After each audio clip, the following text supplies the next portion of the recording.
So this is my testimony. For years, I tried darkness. I tried darkness. I mean, it actually felt pretty good too. I'm not even gonna lie. We don't lie here.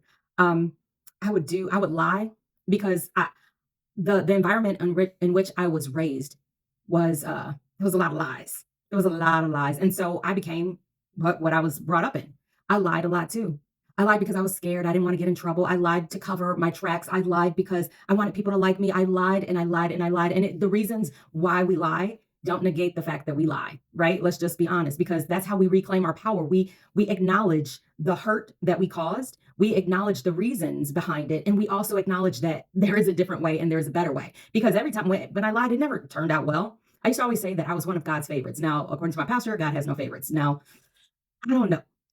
I don't know, right? But what I receive in my heart is I don't say that I'm his favorite because, oh, he does all these things for me. No, I say I'm one of his favorites because I get a God smack real quick.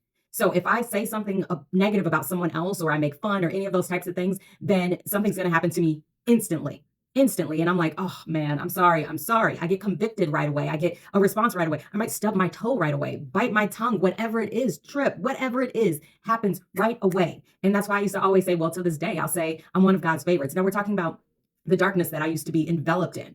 Now, of course, it also was kind of like a reflection of, again, my surroundings, my environment. And I'm not just talking about like my household or anything like that. It extended beyond that because what I realized is that darkness attracts light, darkness attracts darkness, light attracts light. I can't speak. What are words? You know what I mean? But so because I was in that negative space, in that negative spiraled space, that's what I brought in. And even in the event of light trying to permeate that darkness, trying to cut through, I would somehow, some way try to overshadow it with even more darkness. Now, God had me reflecting on some people in my life in the past that have been very pivotal in my healing and in my growth and in my survival, if I'm being quite honest. Now, there's been because I never want to give the reflection that everything was all gloom and doom and all those things. No, I had happy moments in my childhood. I had, all these different things. I wasn't utterly abused. I wasn't in these just damning situations and circumstances 100% of the time. Okay. So I want to be very clear on that. However,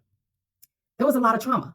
There was a lot of trauma coming from being in a position, in a place from someone who was unhealed and didn't know how to heal, the first step on how to heal. So instead, they projected their pain onto others and bled onto us. Right. And so I'm talking about how I started off in darkness and how did I transition over to light? You want to know how I switched over? I got tired. I got tired. I got fed up. I was beaten down to the ground, pulverized. There was nothing left of me. I had nothing left to give. That's when my very rock bottom was trying to bring about my own expiration. And even then, I wasn't quite prepared to walk in the light. Even then, I was like, why am I surviving these things? What, to be tortured by other souls who wish to place their burdens upon my head and then walk away and laugh and point at me and say, I'd love to see you lift that? Even though it had nothing to do with me. And then me not knowing any better, I would just take the burdens and I would try to lift them as much as I possibly could while shaking and crying from the weight of just all of this oppression and depression and all of these things. And then crying out to the person who left it on me and saying, why would you do this to me? Oh, it was dark. It was very dark. And then in that dark depth of a place, I reached out. I reached out. I had nothing else to do but reach out. I couldn't see anything. So I reached out and I reached up and I said, Father, please, I can't take this anymore. Either take me or take it. Either take me or take it. And he took it.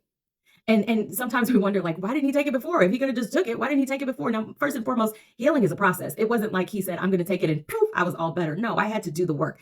Therapy. I had to intentionally set my mind to all things that he was saying. I had to go towards affirmations. I had to set in place firm boundaries. I had to cut people off. People cut me off. And, all of the different things that it takes in order to get to the place and space where I am right now. And again, I will tell you, this is not the end all be all. It is a work in progress. When you work on your healing and when you're trying to go towards ascension, it is an ongoing process. That's why not everybody does it, because the darkness is easy. The darkness is easy. You just sit there and judge and be mean and all those types of things that feed the flesh as opposed to the spirit, right? So I had to turn and start feeding my spirit as opposed to the flesh. I had to deny my flesh in order to acknowledge that I even had a spirit. I had to allow my Father to speak into my soul and into my spirit in order to start recognizing his voice from that of the world. Now, he had always been speaking to me. I've always had visions ever since I can remember. I've always heard his voice, but I didn't know it was his voice because the way I was raised, it was sacrilege. Don't talk about that. Shh.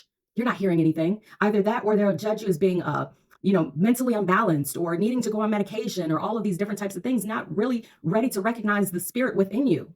Even to this day, when I tell people, even in religious institutions, about my visions or just share a message that I receive in my spirit for them, they judge.